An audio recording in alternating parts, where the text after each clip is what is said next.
Ok. Bien-aimés, merci. Merci pour votre présence. Merci parce que vous allez écouter encore l'enseignement ce soir. Alors, pour ce, nous allons d'abord prier et recommander ces moments entre la main de notre Dieu. Adonai, nous voulons te recommander ces moments entre tes mains. Parle-nous du début jusqu'à la fin. Bénis tous ceux qui vont suivre cet enseignement par le nom de Jésus-Christ. Amen. Alors, bien-aimés, nous allons partager un thème qui est intitulé sur l'onction royale. L'onction royale. C'est-à-dire, nous avons plusieurs sortes d'onction. Nous avons l'onction shalom, c'est-à-dire l'onction qui donne la paix. Nous avons l'onction buffle, l'onction qui peut fuir les gens. Nous avons l'onction financière, l'onction qui fait que l'homme ne puisse pas manquer de l'argent. Nous avons plusieurs sortes d'onctions. Mais là, aujourd'hui, par la grâce de Dieu, avec les 15 minutes que j'ai à partager ce message avec vous, je vais vous parler de l'onction royale.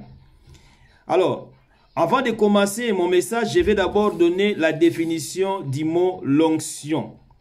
L'onction, c'est quoi? L'onction en hébreu, c'est Masha. Masha, de la même racine que le mot Machia, qui veut dire Messie. Donc, c'est ça l'onction en hébreu. L'onction, ça montre la différence. Une personne qui a l'onction, partout où il va passer, il va marquer son époque, il va marquer la différence parce que l'onction, ça vient de Dieu. Alors, je vais vous montrer quelques secrets comment recevoir l'onction. Aujourd'hui, il y a beaucoup des hommes de Dieu qui aiment accuser d'autres en disant que non, lui là, il a touché au fétiche. Lui là, c'est un magicien. Or, ils oublient que le véritable magicien ou le véritable magie, c'est accepter Jésus-Christ.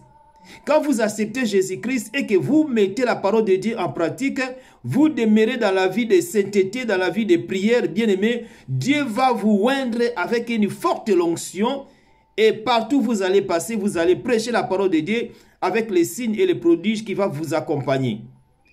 Les gens vont commencer à dire que non, il a touché, il a touché. Moi, ce qui m'étonne aujourd'hui, les gens commencent à élever le fétiche, la puissance satanique, la puissance démoniaque, plus que la puissance de Dieu. Or, notre Dieu est au-dessus de toutes choses. D'ailleurs, la Bible nous dit dans le livre de Daniel que dans les derniers temps, Dieu va utiliser beaucoup ses serviteurs. Pourquoi? Parce que, étant donné que le diable a oint les sorciers, le diable a oint les magiciens, les marabouts, les féticheurs, alors à combien plus forte raison que notre Dieu que nous servons ne doit pas nous oindre aussi d'une forte onction? Et je vais vous montrer quelques signes. Comment protéger l'onction et comment faire grandir ton onction, bien-aimé. Tu peux avoir l'onction, puisque l'onction ne peut jamais être comme des graisses. Graisse, c'est quoi? Graisse aussi, c'est de l'huile. Mais ça ne coule pas. Mais or, l'onction doit couler dans la vie d'un homme de Dieu. L'onction doit couler dans la vie d'un enfant de Dieu. Et comment faire couler l'onction? D'abord, avant de comprendre comment faire couler l'onction, vous devez d'abord comprendre quelques secrets, comment recevoir l'onction. Et à travers les secrets-là, si vous la mettez en pratique, vous allez mettre la parole de Dieu en pratique et vous allez mettre aussi les secrets que je vais vous donner. Comment recevoir l'onction?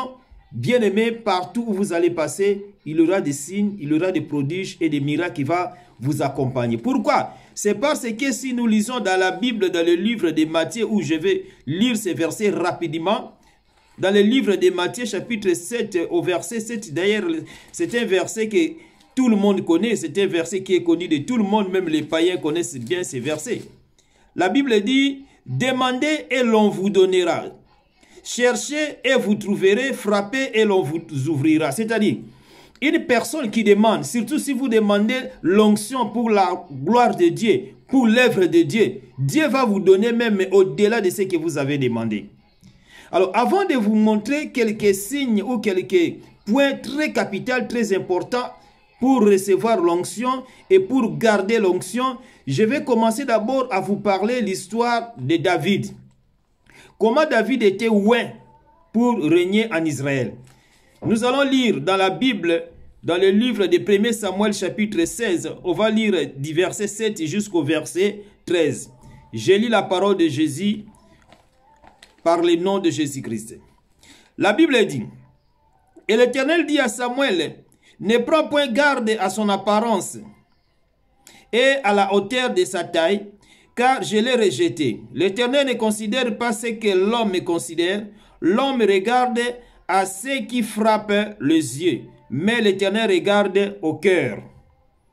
Isaïe appela Abinadab et le fit passer devant Samuel. Et Samuel dit à l'Éternel, n'a pas non plus choisi celui-ci. Isaïe fit passer Shama et Samuel dit, l'Éternel n'a pas non plus choisi celui-ci. Isaïe fit passer ses 7 fils devant Samuel, et Samuel dit à Isaïe, l'Éternel n'a choisi aucun d'eux. Puis Samuel dit à Isaïe, sont ceux-là tous tes fils? Et il y répondit, il y reste encore le plus jeune, mais il fait paître les brebis. Alors Samuel dit à Isaïe, envoie-les chercher, car nous ne placerons point qu'il ne soit venu ici. Isaïe l'envoya chercher, or il était blond, avec de beaux yeux et une belle figure. L'Éternel dit à Samuel, lève-toi, ouais-le, car c'est lui. Samuel prit la corne d'huile et l'oignit au milieu de ses frères. L'Esprit de l'Éternel saisit David à partir de ce jour, et dans la suite, Samuel s'éleva et s'en alla à Rama.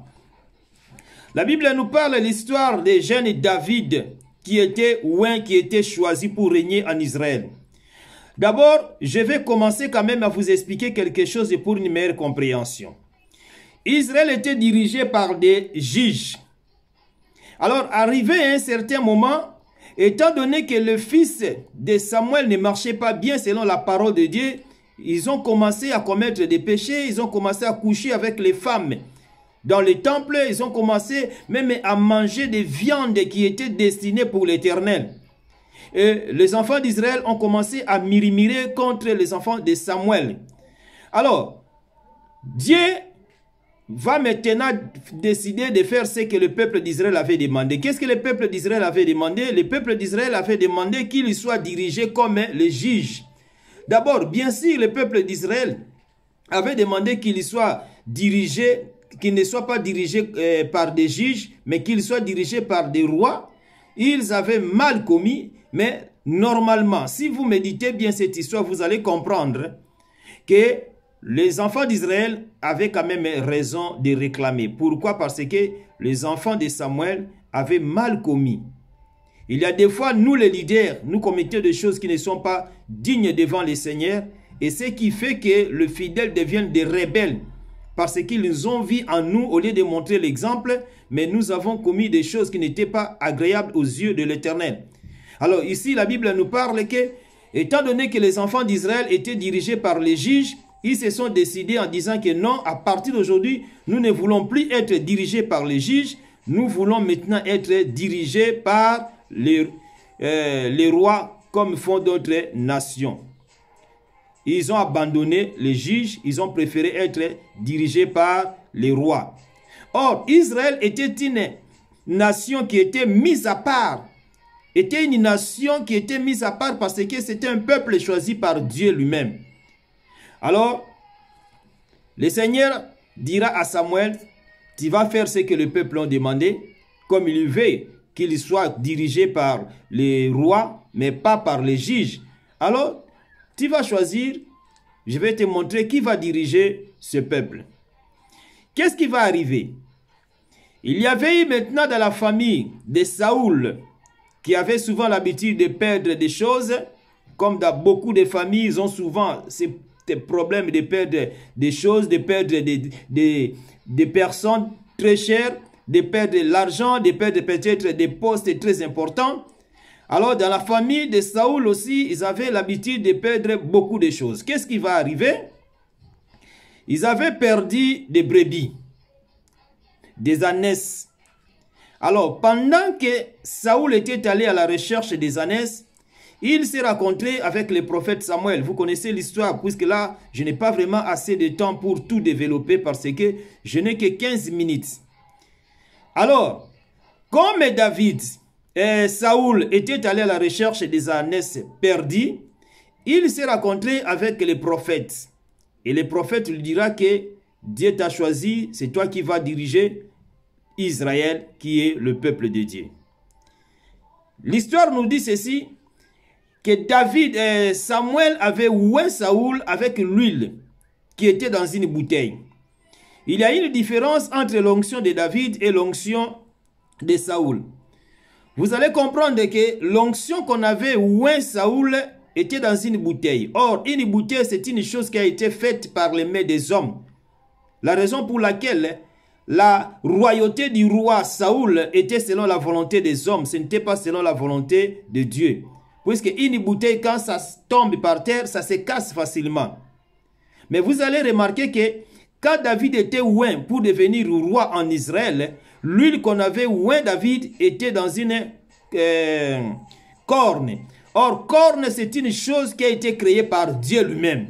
Laisse-moi vous dire, bien-aimés dans le Seigneur, vous qui me suivez, collègues, amis, frères, serviteurs de Dieu, il faut que vous soyez appelés ou choisis par Dieu, mais pas par les hommes.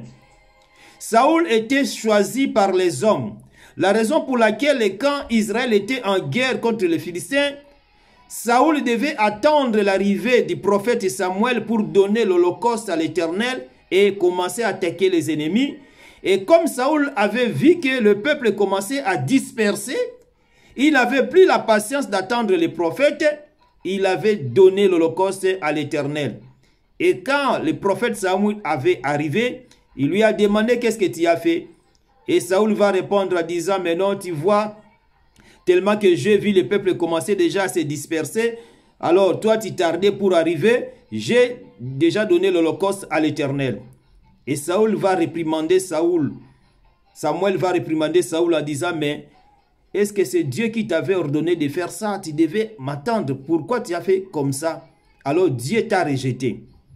Donc Dieu avait rejeté Saoul parce que Saoul, il devait être patient, il devait attendre l'arrivée du prophète Samuel, mais lui n'était pas patient. Pourquoi? Parce que sa royauté venait entre les mains des hommes. Ce n'était pas selon la volonté de Dieu, mais c'était selon la volonté des hommes. Or, Israël était choisi par Dieu. Il devait rester seulement dirigé par les juges et non par des rois. Pourquoi? Parce que Israël était une nation mise à part. Laisse-moi vous dire, bien-aimés, vous qui me suivez en ce moment, vous n'êtes pas pareil avec d'autres personnes. Vous ne pouvez pas imiter. Non, parce que lui, il a fait ceci, moi aussi, je vais faire cela. Parce que lui, il a fait cela, moi aussi, je vais faire comme lui. Lui, c'est lui, toi, c'est toi, tu ne peux jamais imiter. Alors, Dieu avait rejeté Saoul et Dieu avait choisi David pour régner en Israël. Et vous allez comprendre, quand Dieu a choisi David, vous allez comprendre et vous allez remarquer qu'il y avait une différence entre l'onction de Saoul et l'onction de David. Je vous ai expliqué tout à l'heure que l'onction de David était dans une corne. Mais l'onction de Saoul était dans une bouteille. Or, une bouteille, c'est une chose qui a été créée par les hommes. Alors, mes bien-aimés dans le Seigneur, suivez le deuxième volume. Comme ça, je vais entrer dans les détails pour vous expliquer la royauté du roi David. Pour le premier volume, je m'arrête par là puisqu'il est déjà temps. Que le Seigneur vous bénisse. Partagez ces vidéos, partagez et abonnez-vous sur la chaîne Apôtre Francis Konatan TV et Mami Kenga TV. Que le Seigneur vous bénisse. Merci. Ciao.